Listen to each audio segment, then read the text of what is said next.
चलें स्टार्ट करते हैं। ठीक है, लास्ट टाइम हमने कुछ वायरलेस लैंस के आर्किटेक्चर के ऊपर हमने बात की थी। उससे पहले हमने उसके करेक्टरिस्टिक्स और इश्यूज के ऊपर बात की थी।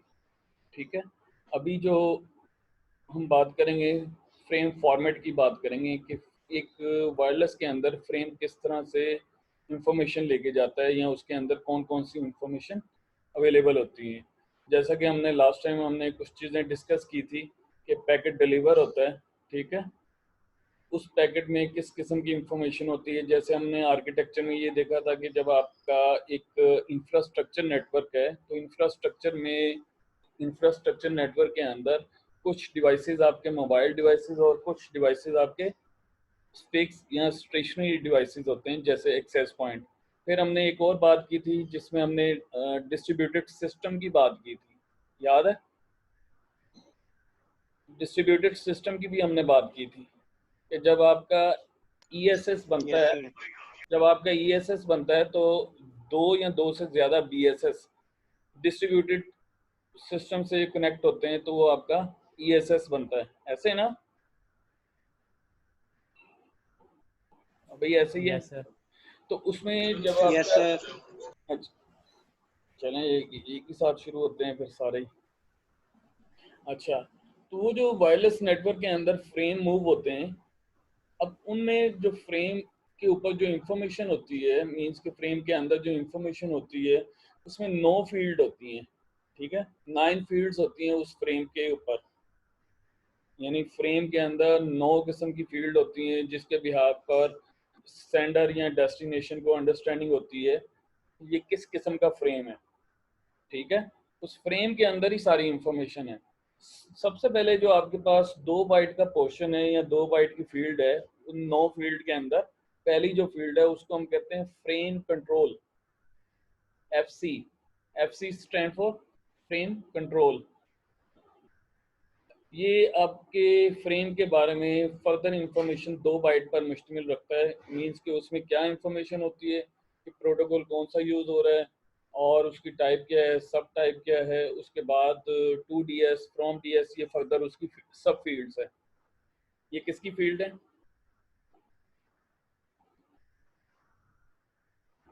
भाई? किसकी फील्ड है एफसी। जी? FC sir. अली क्या कह रहे हैं?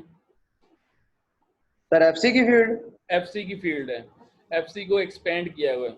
यहाँ पे जो डायग्राम, यहाँ जी जो सर। आपके पास इमेज है उसमें एफसी को एक्सपेंड करके उसकी फर्दर 16 बिट्स पूरी की गई हैं। 2 बाइट का है ना, तो 16 बिट पूरी की गई है। तो पहले हम इसको डिस्कस कर लेते हैं कि जो मेन फ्रेम है आपका, जो वायरलेस फ्रेम फॉर्मेट है, उसमें कौन कौन सी फील्ड है। सबसे पहले है FC field. FC frame control कितने बाइट का है? 2 बाइट का। यानी ये फ्रेम के बारे में इंफॉर्मेशन प्रोवाइड करता है ये किस किस्म का फ्रेम है। अब किस किस्म का फ्रेम से क्या मुराद है? यहाँ डाटा फ्रेम है या एक्नॉलेजमेंट है या रिक्वेस्ट का है, सीटीएस का है, आरटीएस का है, उसकी इंफॉर्मेशन कौन देगा? एफसी। ठीक है भाई, क्लियर है? एफसी किसकी इंफॉर्मेशन यस देगा? सर। एफसी इंफॉर्मेशन देगा ये किस किस्म का फ्रेम है। डाटा फ्रेम के फ्रेम बारे है, में। आरटीएस का फ्रेम है, सीटीएस का फ्रेम है, एक्नॉलेजमेंट का फ्रेम है, किस किस्म का फ्रेम है। फिर ये भी बताएगा कि ये डिस्ट्रीब्यूटेड सिस्टम की तरफ जा रहा है या डिस्ट्रीब्यूटेड सिस्टम से आ रहा है।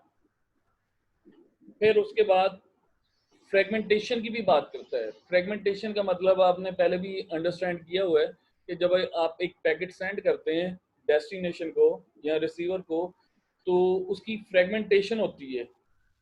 फ्रेगमेंटेशन किस बिहाफ पर होती है? वायर्ड नेटवर्क में आपने जब पढ़ा था, याद है किसी को? नौशेरवा किधर है? नौशेरवा है?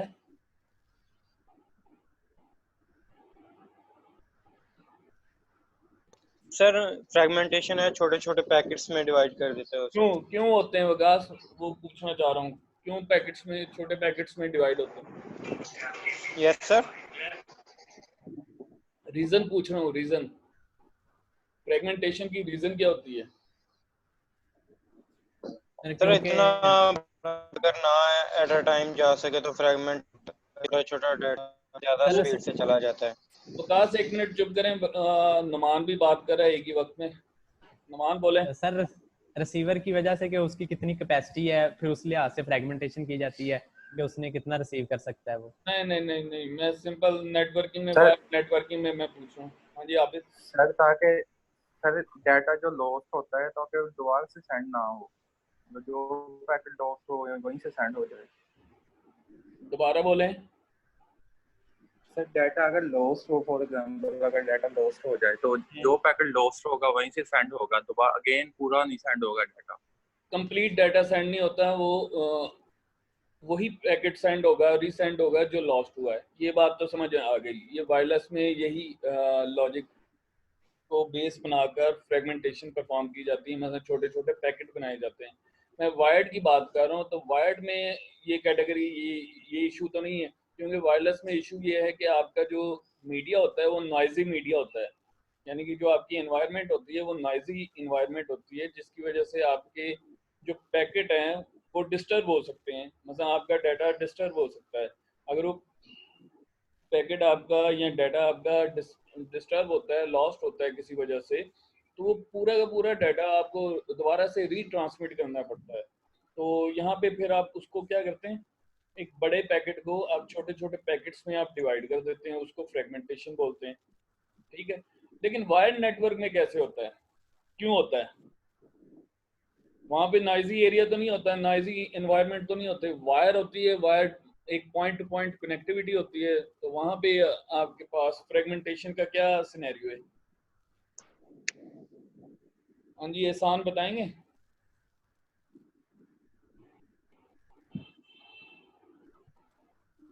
एहसान,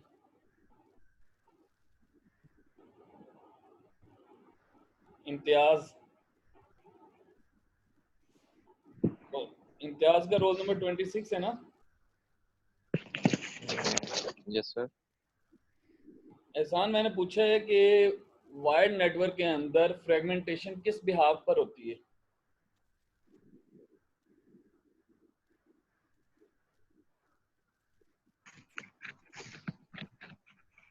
सर इसका मुझे कुछ आइडिया नहीं है। क्या नहीं है? नुमान, आपको नेटवर्किंग पढ़ी है यार, सिंपल नेटवर्किंग पढ़ी है आपने? Sir no idea. Sana, Sana है?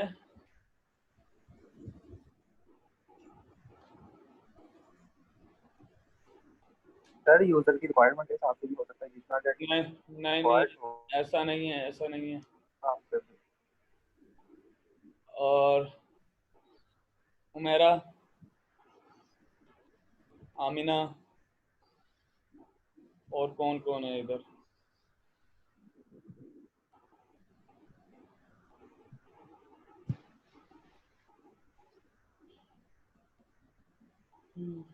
अक्षत, आप बताओ, आप चुप हो। सर मैंने अभी ज्वाइनिंग की है सर, पता नहीं क्या क्वेश्चन है। क्वेश्चन ये है कि वायर नेटवर्क पर फ्रेगमेंटेशन किस बिहाफ पर होती है? नुशेरवा, आप बता दो।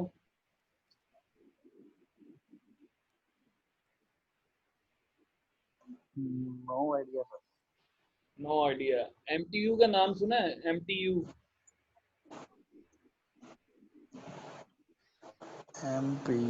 जी सर। एमटीयू, हाँ बोलो। जी सर। अहमद, एमटीयू। जी सर। जी जी, सर सुना है एमटीयू का। क्या होता है एमटीयू? सर एक मिनट बताता हूँ। एक मिनट सर्च करके बताएंगे। नो सर, सोच रहा हूँ। एमटीयू कहते हैं मैक्सिमम ट्रांसफर यूनिट। एमटीयू कहते हैं मैक्सिमम ट्रांसफर यूनिट। जब नेटवर्क लेयर से डाटा लिंक लेयर पर डाटा ने शिफ्ट होना होता है तो फ्रेम में कन्वर्जन होनी होती है। तो आगे जो फिजिकल नेटवर्क कनेक्टेड होता है वो डाटा लिंक लेयर पर है। तो फिजिकल नेटवर्क की जितनी कैपेसिटी होती है, मींस के एक फ्रेम की जितनी कैपेसिटी होती है, उसको हम बोलते हैं मैक्सिमम ट्रांसफर यूनिट, ठीक है। तो मैक्सिमम ट्रांसफर यूनिट के बिहाफ पर आपके पास मल्टीपल किस्म के नेटवर्क्स होते हैं। तो हर नेटवर्क का अपना एमपीयू साइज होता है, उसके मुताबिक उसके फ्रेम की डिवीजन भी उसी तरह से एमपीयू साइज के मुताबिक पैकेट की फ्रेगमेंटेशन हो जाती है। समझ आ रही है बात की? जी सर। तो एमटीयू क्या है? बेसिकली फ्रेम का साइज, फ्रेम का साइज होता है जिसके बिहार पर पैकेट की फ्रेगमेंटेशन होनी होती है। अच्छा ठीक है। उसके बाद आपके पास फ्रेगमेंटेशन के बाद एक और फील्ड है रीट्राई की। रीट्राई का मतलब आप ये पैकेट रीसेंड कर रहे हैं। आगे है पावर मैनेजमेंट। पावर मैनेजमेंट के लिए एक बिट है, अगर 0 है तो इसका मतलब पावर मैनेजमेंट में नहीं है आपका ये फ्रेम, किसी और चीज का फ्रेम है। और अगर ये 1 है तो इसका मतलब पावर मैनेजमेंट का फ्रेम है। इसी तरह मोर डाटा का मतलब होता है कि आपके पास इसके मजीद फ्रेगमेंट्स आ रहे हैं या मजीद डाटा अवेलेबल है इसका। और वेब जो है wireless equipment privacy, wireless equipment privacy, जब आप वायरलेस पे सिक्योरिटी अप्लाई करते हैं तो उसके लिए ही, और ये एक रिजर्व बिट है। ठीक है, ये 16 बिट आपकी इस फ्रेम कंट्रोल को रिप्रेजेंट कर रही है। नेक्स्ट जो 2 बाइट है वो डी को रिप्रेजेंट कर रहे हैं। डी फील्ड है। डी से मुराद ड्यूरेशन। मैंने आपको बताया था ना कि जब प्लाज्मा मींस के CSMA CA में CSMA CA आपने ये अंडरस्टैंड किया हुआ है, carrier science multiple access with collision avoidance, इसको वायरलेस में यूज किया जाता है, ऐसे ना। तो उसके बिहाफ पर हमने ये देखा था कि सेंडर जो है कम्युनिकेशन से पहले क्या करता है, एक रिक्वेस्ट सेंड करता है और उसको हम बोलते हैं RTS, रिक्वेस्ट टू सेंड। याद है? Yes sir.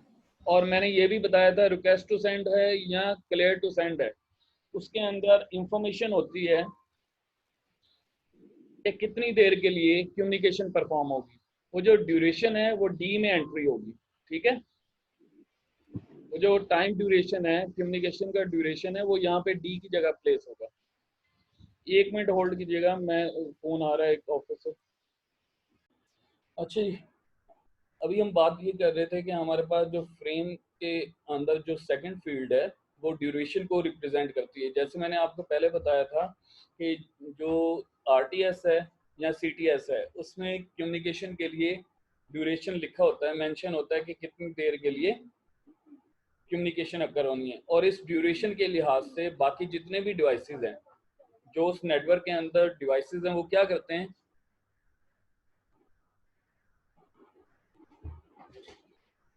बताएं भाई। इस ड्यूरेशन के बिहाफ पर बाकी डिवाइसेस क्या करते हैं? यार कल पढ़ा है आपने, नैप वैल्यू सेट करते हैं। ठीक है, नैप वैल्यू सेट करते हैं, वो अपना टाइमर सेट करते हैं, उसके बाद कैरियर को सेंस करेंगे। नैप एक्सपायर होने के बाद कैरियर सेंस होगा। और इसमें 4 किस्म के एड्रेसेस हैं, address 1, address 2, address 3 and address 4। और ये चारों एड्रेस 6-6 बाइट के हैं। इनकी डिटेल अभी हम देखते हैं। फिर आगे सीक्वेंस कंट्रोल है कि आपके पास जो फ्रेम है उसका नंबर क्या है, उसका सीक्वेंस नंबर क्या है।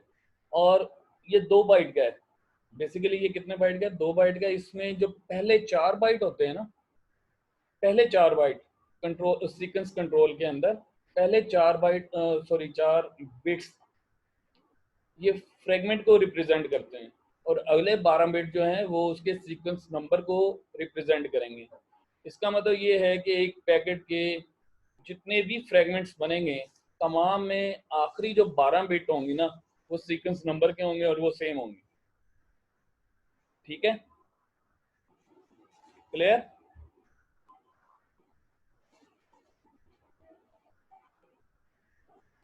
क्लियर है भाई?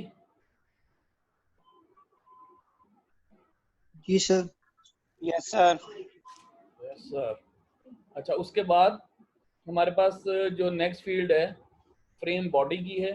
फ्रेम बॉडी से मुराद ये है कि यहाँ पे फ्रेम के अंदर जो डाटा है वो यहाँ पे उसकी रेंज जो है 0 से लेकर 12 बाइट, मतलब 2313 बाइट, 2313 बाइट का डाटा आप प्लेस कर सकते हैं। और 4 बाइट की जो फील्ड है उसको हम कहते हैं FCS. FCS frame check sequence, frame check sequence. ये बेसिकली फ्रेम के अंदर अगर कोई एक्सीडेंटल मिसहैप होता है या कुछ चेंजिंग आती है फ्रेम के अंदर, तो इस बिहाफ पर सीआरसी से इसको मैच किया जाता है, और अगर मैचिंग नहीं होती तो फिर इस फ्रेम को डिस्कार्ड कर दिया जाता है। ठीक है, ये एरर चेकिंग के लिए, बेसिकली एरर चेकिंग के लिए। यहाँ तक किसी का क्वेश्चन है? इस फ्रेम की फील्ड्स के हवाले से किसी का क्वेश्चन है?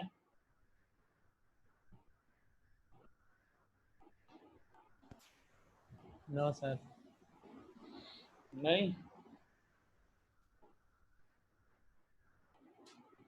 अच्छा, यहाँ पे देखें, फ्रेम कंट्रोल की जो फर्दर सब फील्ड हैं, जो हमने 2 बाइट की पहली फील्ड को हमने डिस्कस किया था, एफसी को, उसके अंदर ये सब फील्ड्स हैं। तो इसमें क्या क्या इंफॉर्मेशन है?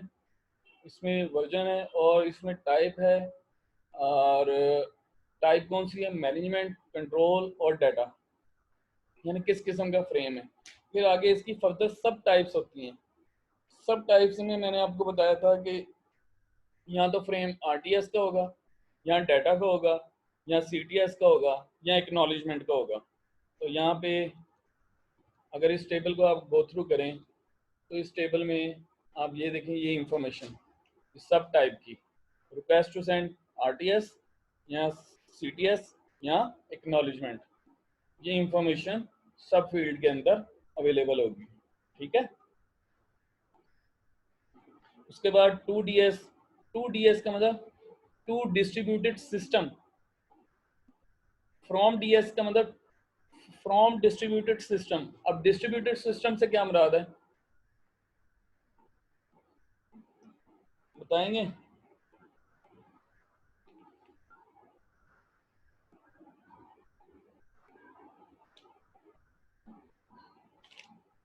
सर सर जिसकी क्या वजह से क्वेश्चन किया आपने? डिस्ट्रीब्यूटेड सिस्टम से क्या मुराद है? सर जिसकी वजह से दो ईएसएस कनेक्ट हैं आपस में। यानी इंफ्रास्ट्रक्चर नेटवर्क है, या जिसके बिहार पर ऐसा सर्वर या ऐसा नेटवर्क जिसके साथ आपका वायरलेस नेटवर्क अटैच है। ठीक है, इसका मतलब ये है कि आप एपी को यूज करते हुए अपने नेटवर्क को यूज करेंगे या कम्युनिकेशन परफॉर्म करेंगे। या तो वो एपी से डिस्ट्रीब्यूटेड सिस्टम से आपके कंप्यूटर पर होस्ट पर डाटा रिसीव होगा, या होस्ट से डाटा डिस्ट्रीब्यूटेड सिस्टम की तरफ जाएगा। ऐसे ना, टू डिस्ट्रीब्यूटेड और फ्रॉम डिस्ट्रीब्यूटेड। मोर फ्रेगमेंट का मतलब फ्रेगमेंटेशन हो रही है, इसकी हुई है, और मजीद फ्रेगमेंट इसके अवेलेबल हैं। रीट्राई का मतलब रीट्रांसमिशन। पावर मैनेजमेंट का मतलब कि वो पावर मैनेजमेंट मोड में है। और इसी तरह मोर डाटा अगर 1 है तो मींस के station has more data to send. और ये वायर्ड इक्विवेलेंट प्राइवेसी, ये आप जब वायरलेस सिक्योरिटी लगाते हैं तो उस वक्त ये एल्गो आप यूज करते हैं।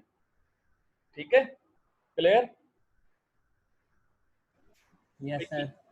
अच्छा, नेक्स्ट जो है ना, फ्रेम टाइप्स का भी आपको पता लग गया। 3 किस्म के फ्रेम टाइप्स होते हैं, power management frame, control frame और डाटा फ्रेम। कंट्रोल फ्रेम में कौन कौन से फ्रेम होते हैं, कौन बताएगा? कंट्रोल फ्रेम के अंदर कौन कौन से फ्रेम होते हैं? सर क्लियर टू सेंड का, आरटीएस का और एक्नॉलेजमेंट का। बिल्कुल ठीक है, बिल्कुल ठीक है, ये इसी किस्म के आपके पास कंट्रोल फ्रेम्स होते हैं। अच्छा, नेक्स्ट जो है हमारे पास आरटीएस का फ्रेम किस तरह का होता है, और सीटीएस और एक्नॉलेजमेंट का फ्रेम किस तरह से होता है।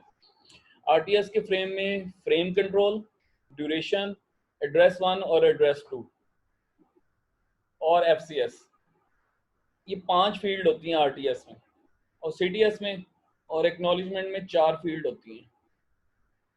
एक आपका फ्रेम कंट्रोल, ड्यूरेशन, एड्रेस 1 और एफसीएस। अब ये जो पहला एड्रेस लिखा है ना, एड्रेस 1, इसको हम कहते हैं डेस्टिनेशन एड्रेस। और ये जो एड्रेस 2 लिखा हुआ है इसको हम कहते हैं सोर्स एड्रेस, ठीक है। और यहाँ पे सिर्फ एक एड्रेस यूज हो रहा है, तो ये डेस्टिनेशन एड्रेस है, ठीक है, क्लियर है? Yes sir. अच्छा, यहाँ पे एड्रेसिंग मैकेनिज्म देखें, हमने कितने एड्रेसेस की बात की थी? 4 एड्रेसेस की, एड्रेस 1, एड्रेस 2, एड्रेस 3, एड्रेस 4, ठीक है, 4 एड्रेसेस की बात की थी। अब ये चारों एड्रेसेस डिपेंड करता है एफसी फील्ड की फर्दर 2 फील्ड जो है ना, टू डीएस और फ्रॉम डीएस के बेस पर इनकी वैल्यू एडजस्टमेंट होती है। यानी कि आप इस फ्रेम को देखें, ये आपके सामने ये फ्रेम है। अब यहाँ पे कितने एड्रेसेस हैं? Address 1, 2, 3 and 4। इनकी वैल्यू किस बेस पर रखी जाती है? ये इन 2 फील्ड की बेस पर, टू डीएस और फ्रॉम डीएस। समझ आ रही है? यस सर, आ रही है। इसके बिहाफ पर इनकी एड्रेसेस की एडजस्टमेंट होती है कि कौन सा एड्रेस कहाँ पे प्लेस होना है।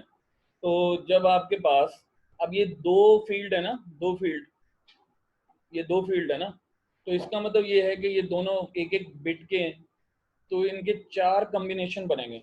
यहाँ तो दोनों 0, यहाँ एक 0 और एक 1, यहाँ पहली 1 और दूसरी 0, यहाँ दोनों ही 1। तो 4 केसेस बनते हैं, 4 पैटर्न बनते हैं ना, तो 4 केसेस बन गए। जब 2ds का मतलब आपके होस्ट से एपी की तरफ आप डाटा सेंड कर रहे हैं। अगर ये फील्ड अनेबल है तो इसका मतलब आप एपी की तरफ डाटा सेंड कर रहे हैं या फ्रेम सेंड कर रहे हैं। फ्रॉम डीएस आपके एपी की तरफ से आपको डाटा रिसीव हो रहा है या पैकेट रिसीव हो रहे हैं। अब यहाँ पे दोनों 0 हैं, इसका क्या मतलब हुआ? कि कुछ भी नहीं हो रहा। कुछ भी नहीं हो रहा नहीं, होस्ट आपस में कम्युनिकेट कर रहे हैं लेकिन डिस्ट्रीब्यूटेड सिस्टम के थ्रू नहीं कर रहे। इसका मतलब बीएसएस के अंदर कम्युनिकेशन हो रही है, लेकिन वो डिस्ट्रीब्यूटेड सिस्टम को फ्रेम सेंड नहीं कर रहे हैं, ना ही डिस्ट्रीब्यूटेड सिस्टम से फ्रेम रिसीव हो रहे हैं। समझ आ रही है? Yes sir. तो उस वक्त एड्रेस 1 और एड्रेस 2 यूज होगा और एड्रेस 3 में बीएसएस आईडी होगा। जो एड्रेस 1 होगा उसमें डेस्टिनेशन होस्ट का एड्रेस, डेस्टिनेशन होस्ट का एड्रेस, और यहाँ पे सोर्स होस्ट का एड्रेस, यानी 2 होस्ट आपस में कम्युनिकेट कर रहे हैं और एक बीएसएस में अवेलेबल है वो, ठीक है। और इसमें एड्रेस 4 नील होगा। अगर तो 0-1 है, कॉम्बिनेशन 0-1 है, तो इसका क्या मतलब हुआ? फ्रॉम डीएस जो है आपकी फील्ड 1 है, तो इसका मतलब क्या हुआ कि फ्रेम कहाँ से आ रहे हैं? डिस्ट्रीब्यूटेड सिस्टम से। फ्रेम डिस्ट्रीब्यूटेड सिस्टम से आ रहे हैं, और जो डिस्ट्रीब्यूटेड सिस्टम को आप जब यूज करते हैं तो आपका डेस्टिनेशन तो वही है, एड्रेस 1। अब जो एड्रेस 2 होगा, क्योंकि यहाँ पे अनेबल क्या हो गया, डिस्ट्रीब्यूटेड सिस्टम, तो यहाँ पे सेंडिंग एपी आ जाएगा कि किस एपी से डेस्टिनेशन को फ्रेम रिसीव होना है।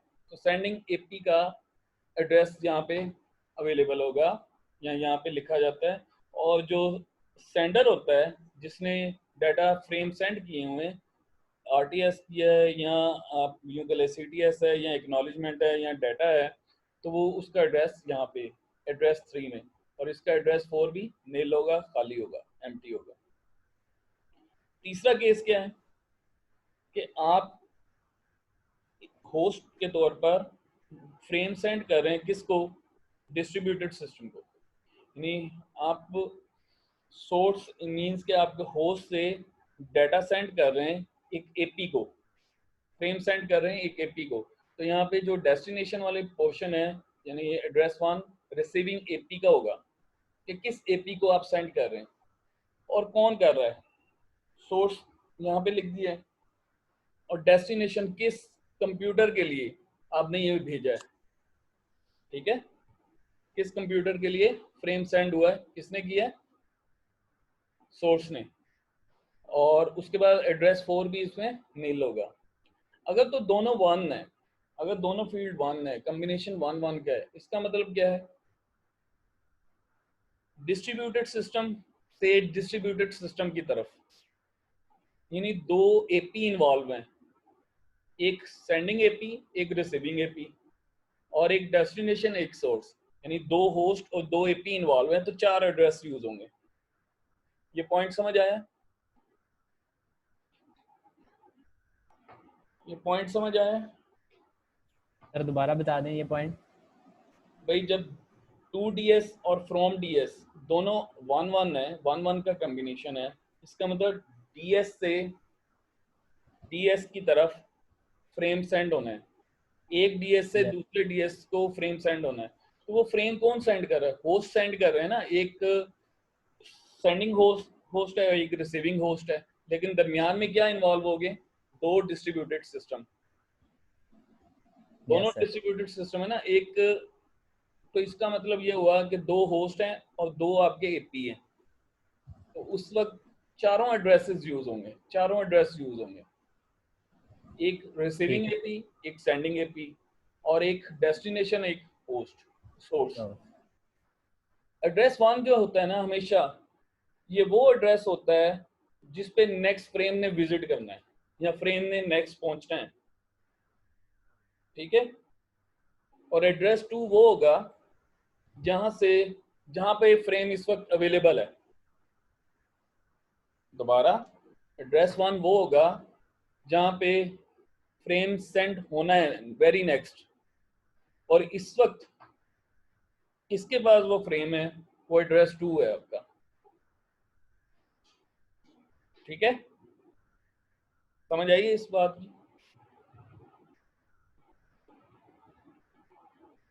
वही समझ आई है? Yes sir. अच्छा, इन केसेस को इस तरह से देखो, ये हमारे पास 4 केसेस हैं, वही केसेस जो हमने अभी डिस्कस किए थे। केस 1 में हमारे पास एड्रेस 1 हमारे पास बी है, और एड्रेस 2 हमारे पास क्या है? ए सेंड कर रहा है बी को, और ये दोनों क्या है? एक बीएसएस के अंदर, और बीएसएस के अंदर दो होस्ट आपस में कम्युनिकेट कर रहे हैं, और कोई डिस्ट्रीब्यूटेड सिस्टम इन्वॉल्व नहीं है। तो ये कौन सा केस है? पहला केस। पहला केस में 2ds और फ्रॉम ds ये दोनों फील्ड 0 होती हैं, ठीक है। होस्ट से होस्ट की कम्युनिकेशन हो रही है, लेकिन एक बीएसएस के अंदर हो रही है। अब अगर केस 2 को देखें तो हमारे पास दूसरा कॉम्बिनेशन बनता था 0-1, यानी 2ds 0 हो गया, फ्रॉम ds 1 हो गया। फ्रॉम ds, अब ये डिस्ट्रीब्यूटेड सिस्टम ये है, इसके साथ कौन कनेक्टेड है? एपी से अब फ्रेम रिसीव हो रहा है बीएसएस की तरफ, यानी इस होस्ट की तरफ। तो यहाँ पे देखें डेस्टिनेशन बी है, एपी इस वक्त सेंड कर रहा है, इस वक्त पैकेट जो है वो फ्रेम जो है एपी पर है, भेजने वाला कौन है? ये ए, ठीक है, क्लियर? Yes sir. केस 3 में देखें, केस 3 था 1-0 कॉम्बिनेशन, 1-0, 2ds 1 है और फ्रॉम ds 0 है। तो इसका मतलब ये है कि आप होस्ट से डिस्ट्रीब्यूटेड सिस्टम को, ds को आप दे रहे हैं, 2ds आपका 1 है, तो इसका मतलब ये जो आपका होस्ट है ये सेंडर है, और वेरी नेक्स्ट पैकेट किसने रिसीव करना है? एपी ने। तो ये एपी का यहाँ पे एड्रेस 1 में आ गया, और सेंडर कौन है इस वक्त? ए ने सेंड करना है किसको? एपी को। और ए को किसने दिया? बी ने दिया। या बी के लिए ए सेंड कर रहा है एपी को, क्योंकि एपी इन्वॉल्व है ना। Yes sir. और अगर बी को देखें तो एपी 2 के साथ कनेक्टेड है, या यूं कह लें कि AP2 इस तरफ है, आप इस तरफ देखें, ये बी एक और डिस्ट्रीब्यूटेड सिस्टम के साथ ही कनेक्टेड है, लेकिन एक और AP के साथ है, ठीक है। अगर केस 4 को देखें तो DS1